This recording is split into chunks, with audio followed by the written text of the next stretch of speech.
ஆண்டவருடைய பிள்ளைகளை வேதம் சொல்லுது, நீங்கள் பிசாசின் தந்திரங்களோடு எதிர்த்து நிற்கணும். நமக்கு விரோதியானவன், நமக்கு எதிராளியானவன் பிசாசு மட்டும்தான்.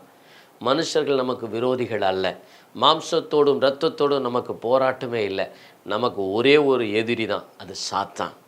அந்த சாத்தான் தான் உங்கள் நன்மைகளை கெடுத்து கொண்டிருக்கிறான். அந்த பிசாசு தான் உங்களுடைய ஆசீர்வாதங்களை திசை திருப்பி கொண்டிருக்கிறான். அதனால் சாத்தானுக்கு எதிர்த்து நில்லுங்கள், அப்பொழுது அவன் உங்களை விட்டு ஓடி போவான். எப்படி எதிர்க்க முடியும் சாத்தானை? ஜெபத்தினால, நீங்கள் கடிந்து கொள்றதுனால, நல்லா பைபிளை வாசிக்கிறதுனால, நல்ல ஆவியில் நிரம்பி இருக்கிறதுனால, வல்லமையாக நீங்கள் பாட்டு பாடி ஆராதிக்கிறதுனால பிசாசு ஓடியே போவான், உங்கள் பக்கத்தில் வரவே மாட்டான். அப்படி தான் நம்ம சாத்தானை எதிர்க்க முடியும்.